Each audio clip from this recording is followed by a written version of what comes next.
Hello guys! Welcome to my vlog edition. Ayan, magliligpit naman ako ng mga kalat nila dito sa room kasi iniwanan lang nila. Ayan, tingnan nyo. Ha, sabog-sabog. So, ililigpit ko muna ito kasi maaga kasi silang umalis. Ayan, iligpit ko muna yan guys. Para, yan naman si Kukubara. Si Kukubara guys. Ayusin muna natin. Para kung maaga man silang dumating, mamaya ay naayos ko na.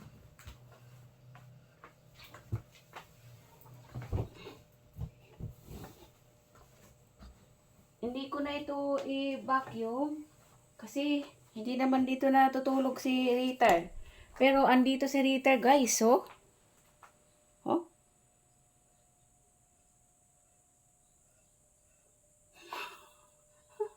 Naghahanap ng malamig na lugar. Ayan. Pero pag binibigyan naman siya ng electric fan, iniiwanan naman niya. Kaya hindi ko na yan bibigyan ng electric fan.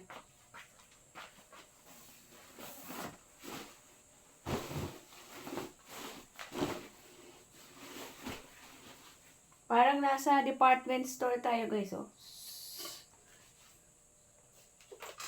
I-move muna natin ito kasi kailangan kong buksan ang bintana guys.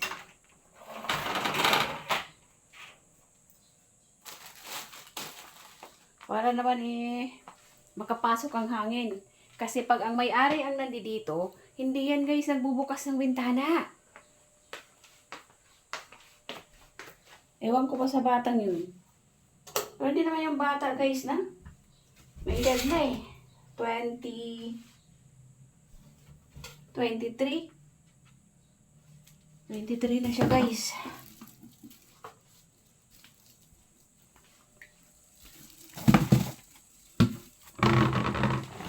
So, this Sunday ay maraming ganap na. Kasi nandito silang apat. OMG, nagano ito. Naglilik yung ano. Oh, labahin na naman again. Ng future avocado. Future avocado guys.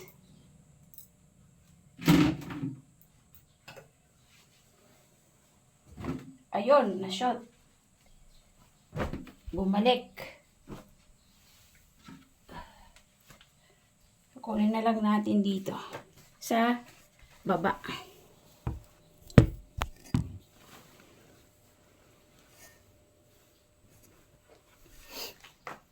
Ito yung dinamit niya nung nag-ano siya guys. Nag-basketball.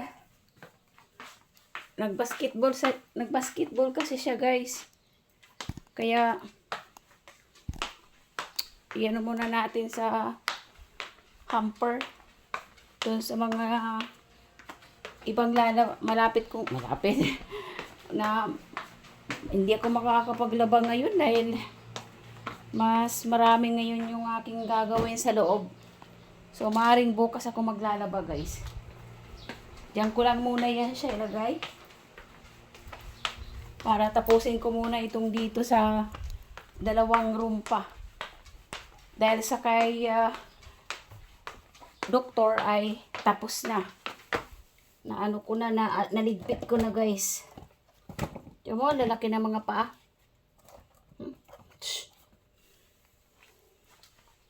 Ayan. So medyo okay na dito. Walis at saka map na lang. Hindi ko lang isasara kasi si Rita ay pumapasok dyan.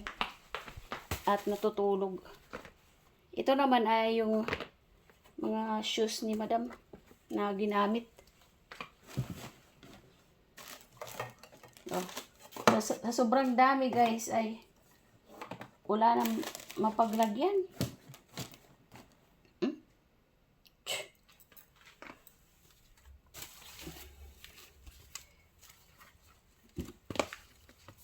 Ano ba ito ng mga slippers? Mga sandals. And everything.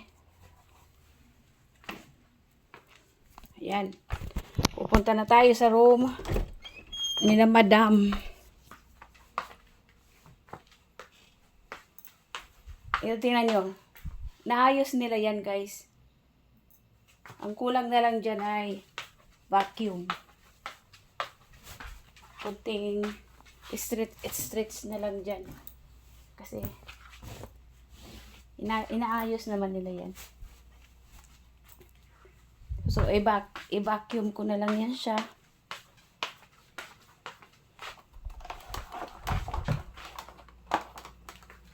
Maayos na yung kanilang aircon. Yan. Naayos na.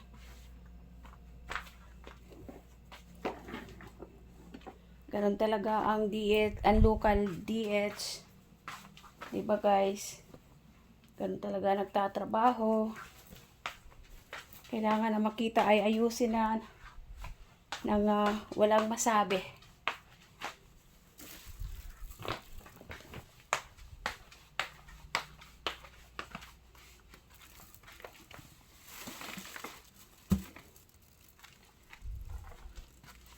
Kailangan gawin na natin ang dapat gawin. Sa mga katulad ko na nagtatrabaho as a local DH.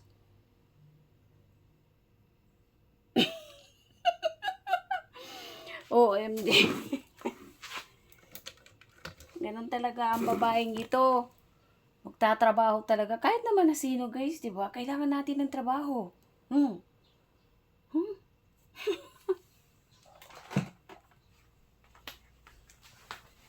Wag lang langin ang trabaho ng isang local DH. Ang mga pumupunta nga ng abroad, may mga natapos pa. And then anong trabaho nila? Hindi sila nagrereklamo. Diba? Kasi gusto nila ng trabaho. Oh? Malaki ang sahod nga lang pinagkaiba dito. Diba? So, wag lang langin ang trabaho ng isang local DH. Para na rin kaming international.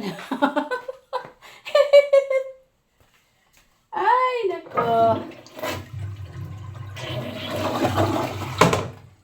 Kailangan ko pa itong babaran. Kasi, ang tubig namin dito minsan ay pag nag-stop, mag-yelo yung tubig dahil sa halimbawa nag-aayos ng linya or anong tawag ito? Nag-aayos ng linya. So yung yung sa lupa, yung lupa ba, sumasabay sa tubig.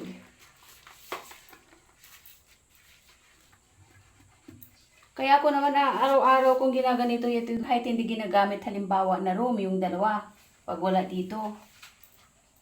Ganon din ang ginagawa ko everyday. Kasi nga, magmamarka yung yung tubig. Kahit nga normal na tubig lang guys, nagaling sa sa tangke or sa Maynilad. Nagmamark pa rin yan sa mga side. Kaya kailangan mo siyang araw-arawin punasan, yung mga lababo, yung mga faucet, mga salamin, tiles guy na katulad yan sa shower area. Yan, everyday ko yan guys. Minamap bago magmap ako sa floor. Dito ko muna inuuna. Kasi once a week lang naman ako guys naglilinis ng mga bathroom. Dahil sa, siyempre yung oras ko, mag-isa lang ako. And then, ang gastos ng tubig. So, everyday mo lang siyang pupunasan, mop, and everything. And then, once a week mo siyang talagang as in cleaning. Once a week lang. Siyempre, tipid sa tubig and para naman hindi ka nagkukumahog. Kasi kung mag-isa ka lang, wow, puno ito guys. So, hindi ko siya makuha ng mag-isa. Kasi may hawak ako na camera guys. Ganito na talaga yung mga local DH. Magba-vlog na rin. Well, nakakatuwa. Pero may mga employer guys na ayaw. Siyempre, ayunan mo na yung time, yung oras mo, at yung halimbawa, wala yung employer mo, yung amo mo. Pero wag mong kalimutan ang trabaho mo. Gawaan mo ng video. Kasi ito si Madam, sinasabi sa akin na huwag kang mag-vlog sa loob ng bahay. Sa labas ka. Pag sa labas na naman ako, ang daming CCTV guys. Ano ko lang nga yung pagkuha ko kay Ritter. Slight lang. Kasi maka-monitor yung mga owners. Most especially ang BF. Ang BF Thai. Kasi may monitoring screen yan sila guys.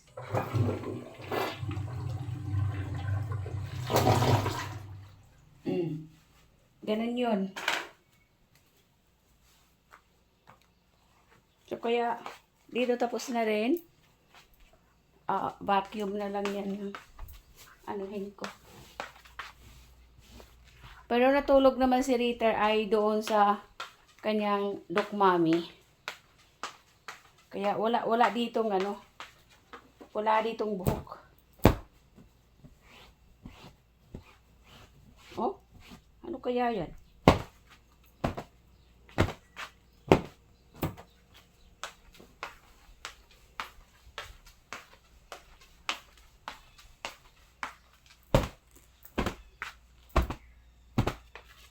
Ang pinag-iba lang talaga naman sa international DH ay yung sahod. Diba? Dito, ako, pati sa mga benefits, hindi ka pa kompleto.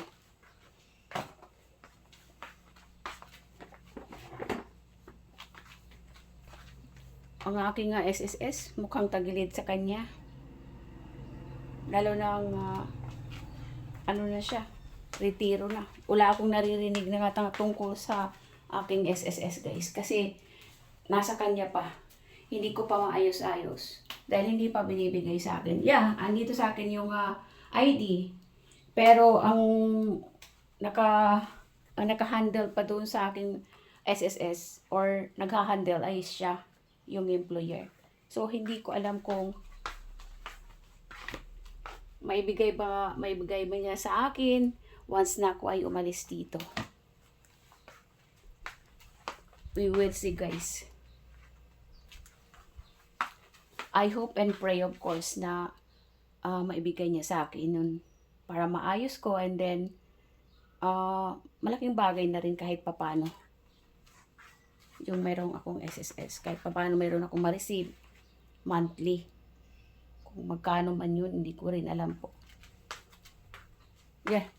Grabe, blurred na naman ang aking itsura. Yan.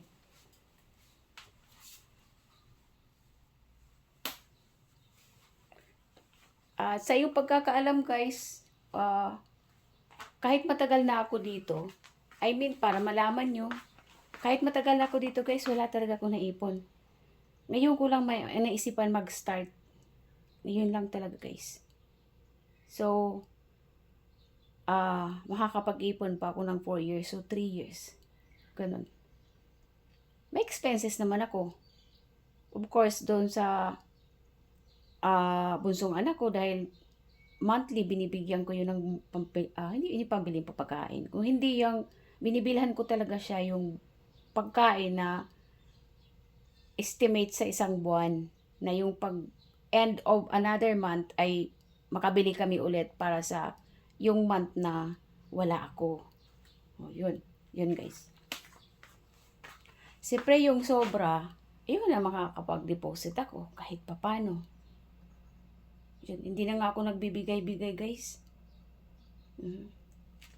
Kasi dati, lahat na lang labas yung pera.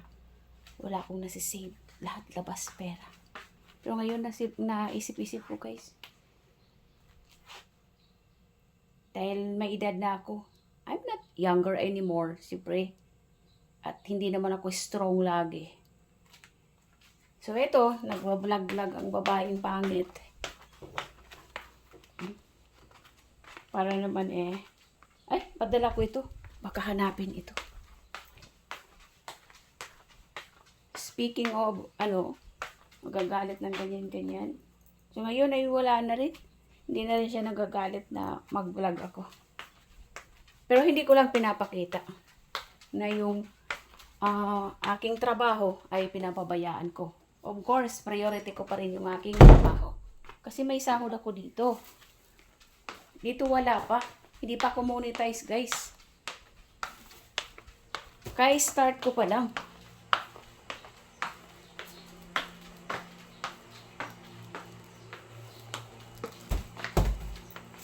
Ayan, nagtatambak na naman yung aking labahin. At ito ay dadalhin ko doon sa saan nga ba? Ang bilis ng oras, guys. Mataas na naman yung minutes sa aking phone.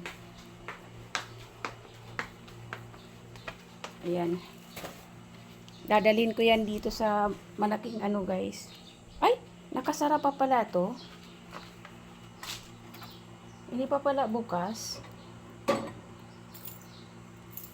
Bubuksan ko muna, guys. Yan, guys. Nandito na ako. Nakalusot na.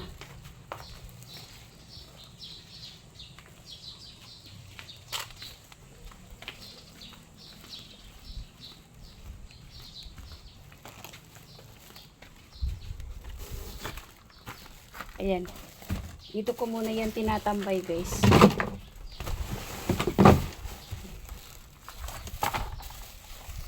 Darating naman yung truck sa Wednesday. Next week. Ayan. May mga santol na, guys, na naglalaglag. Ayan. Pero, sira na. Nag-uumpisa na silang mawala. Tingnan nyo, guys.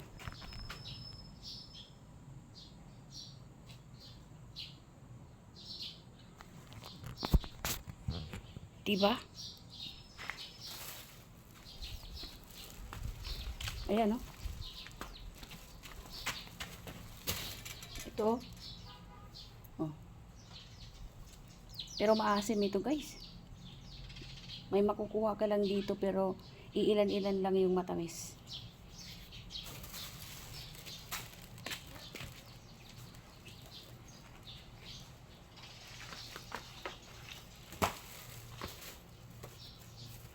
Yan, guys.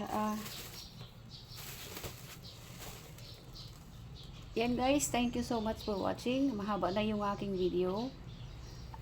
And please subscribe, like, and comments, and hit the bell icon para updated naman kayo sa aming video ni Rita the Doggy. Mayroon kaming short and long form video. Ito yung long form.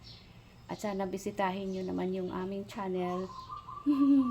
I mean yung sa mga shorts video, guys. Thank you so much sa mga silent viewers. Thank you guys. Bye bye. Paano ba ko yun? Bye bye. See you on my next video. Thank you and God bless everyone.